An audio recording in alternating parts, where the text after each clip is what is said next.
कल तक मार्केट देखकर बहुत लोग टेंशन में थे, पोर्टफोलियो लाल हो गया था, व्हाट्सएप ग्रुप में पैनिक हो गए थे सब, और यूट्यूब पर हर जगह मार्केट क्रैश आने वाला है ऐसा दिखा रहा था। और फिर आज सुबह सेंसेक्स 800 पॉइंट ऊपर, निफ्टी सीधा 25,300 के पार, और सब लोग बोल रहे थे मार्केट तो पलट गया। लेकिन दोस्तों सच ये है, मार्केट कभी भी अचानक बिना रीज़न के ऊपर या नीचे नहीं जाता। हर बड़े मूव के पीछे एक पुरानी कहानी होती है, और आज के इस मैसिव रिबाउंड के पीछे सिर्फ एक कहानी है। और आज के इस मैसिव रिबाउंड के पीछे सिर्फ एक नहीं, 5 स्ट्रॉन्ग रीज़न छुपी हुई है। इस वीडियो में मैं आपको बिल्कुल सिंपल लैंग्वेज में बताऊंगा ये रैली क्यों आई, ये रैली कितनी रियल है, आगे मार्केट में क्या हो सकता है, और इन्वेस्टर्स को अब क्या करना चाहिए। अगर आप स्टॉक मार्केट में इन्वेस्ट करते हो या करना चाहते हो तो ये वीडियो आपके लिए बहुत इंपॉर्टेंट है। चलिए शुरू करते हैं।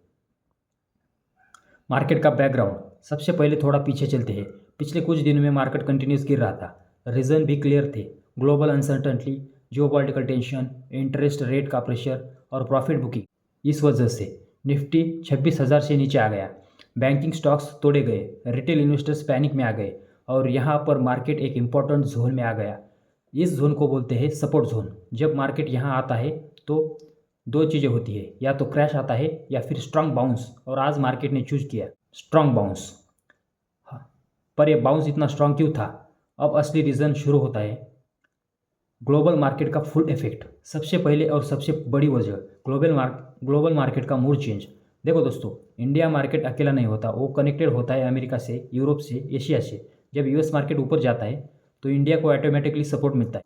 आज क्या हुआ? यूएस में इन्फ्लेशन डाटा थोड़ा सॉफ्ट आया, इंटरेस्ट रेट हाइक के फियर का कम हुआ, नस्दक और डो जोन्स ग्रीन में बंद हुए। इसका मतलब क्या? इसका मतलब ग्लोबल इन्वेस्टर्स का कॉन्फिडेंस वापस आया।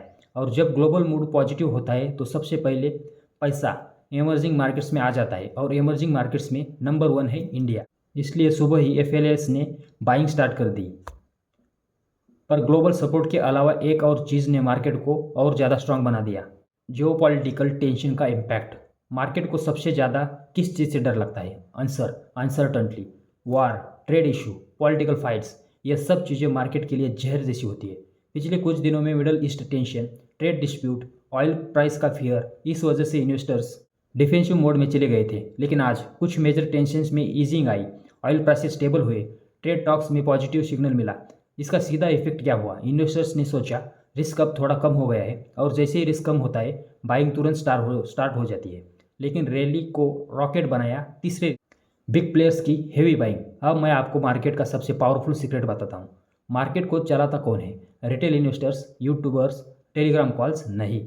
मार्केट को चलाते हैं big institutions, F L S, mutual funds, pension funds, insurance companies. और आज क्या हुआ? बैंकिंग सेक्टर में हेवी बाइंग, आईटी स्टॉक्स में फ्रेश एंट्री, लार्ज कैप्स में स्ट्रांग एक्यूमुलेशन। इसका मतलब ये है बड़े प्लेयर्स को लगा मार्केट यहाँ चीप मिल रहा है, और जब बिग मनी एंटर करता है तो मार्केट रुकता ही नहीं।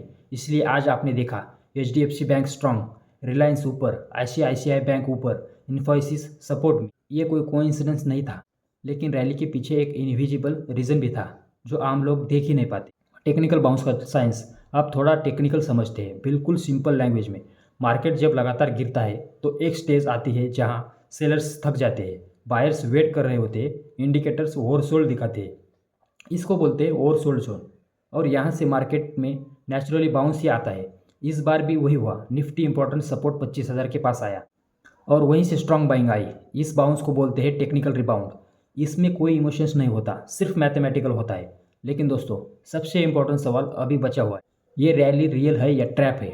अब सबसे इंपॉर्टेंट सवाल, क्या ये रैली सस्टेनेबल है? क्या मार्केट अब डायरेक्ट ऊपर ही जाएगा, या फिर एक बुल ट्रैप है? सच ये है, अभी मार्केट डिसाइडिंग जोन में है।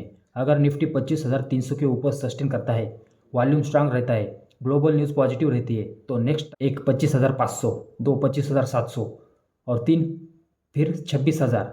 लेकिन अगर ग्लोबल न्यूज़ निगेटिव हुई, वॉर टेंशन बढ़ा, एफएलएस सेलिंग पे आ गए, तो 25,100 भी हो सकता है, 24,900 भी हो सकता है, फिर कंसोलिडेशन।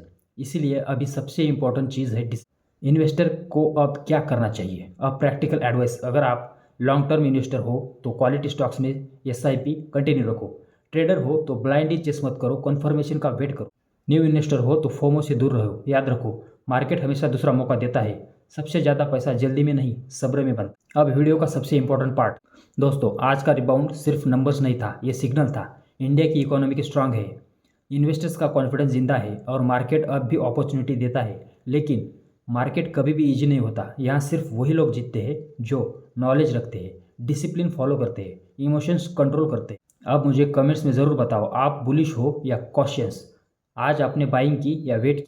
और अगर आप चाहते हो daily market updates simple Hindi में तो अभी चैनल को सब्सक्राइब करो, क्योंकि यहाँ मिलता है रियल स्टॉक मार्केट का ज्ञान, बिना हाइप, बिना झूठ, बिना स्कैम। मिलते हैं नेक्स्ट पावरफुल वीडियो में। टिल देन स्मार्ट बनो, पेशेंस बनो, पोर्टफोलियो बनो।